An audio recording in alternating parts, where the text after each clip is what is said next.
Partnered with growers. Connected to consumers. Making flower delivery easy enough to bloom. I'm always on the lookout for game-changing technologies that have the potential to disrupt the entire different kinds of industries that we talk about on the show. And that's why every now and then we go off the tape to check in with a privately held company. It means you can't buy shares in it yet, that's doing something intriguing. Consider BloomThat. It's a San Francisco-based startup that's going after the $4 billion flower delivery business.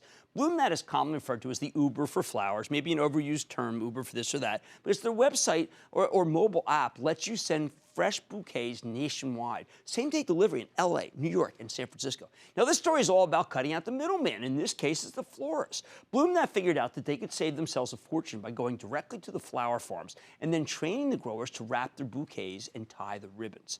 Then they use their distribution network to send the flowers wherever you want them to go.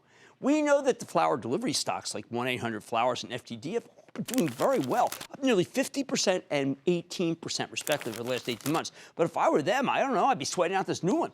So let's take a closer look with Dave Blato. He's the co-founder and CEO of BloomThat to get a better sense of how his company is transforming the flower industry. Private company. Mr. Blato, welcome to Mad Money. Good to see you. Thanks for having me, Jim.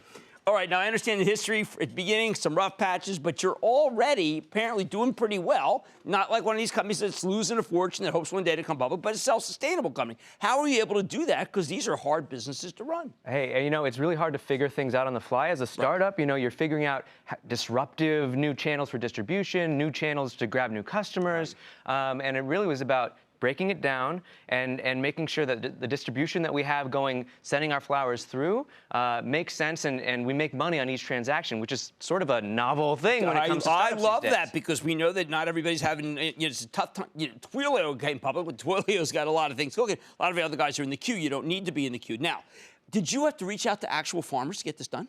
Oh, man, it took 3 years for us to get to the point where we are at today. We started with local florists, then we went to the wholesale mart and started building in-house, and then we eventually built our network of farmers and distributors across the country that allow us to distribute nationwide. How do you find farmers, and how do you know that they're not going to say, listen, we got good deals already with these florists. We don't want to upend things. Oh, man, you got to go visit and build relationships. This is an old school industry, so these are guys that are generational, grandfather and grandfather's father that have been growing flowers for generations, and so you got to go in, look them in the eye and say, hey, we're changing the way that people are sending flowers, and we're going to make this something that is not just Valentine's Day and Mother's Day, but relevant year-round, and that's what we're doing. Okay, so it's my daughter's birthday today. She turns 25. What would I do if I wanted to send her some BloomThat flowers? Okay, so you open the app, BloomThat.com, or you download the iOS app. You go simple selection of curated, fantastic blooms just like these.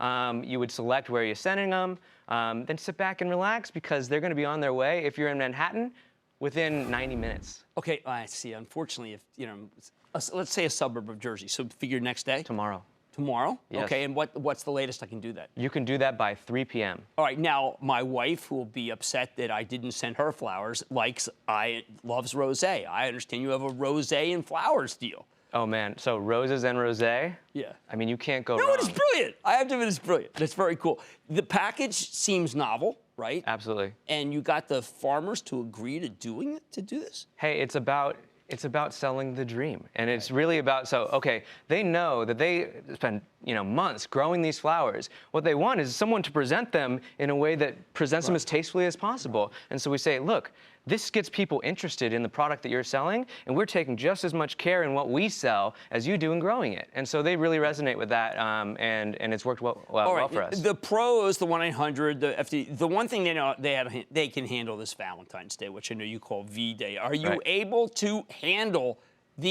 all the business? Because, boy, that would be a really important thing. Absolutely, and that's what we spent the last couple of years doing and growing our network of partners. And so this year, I think it was 5x volume of our normal monthly volume. We went through 1 week in Valentine's Day, and we were able to handle it with no problem. That's true, and kind of have to. You have some big-name investors who I think would be upset, right? Absolutely.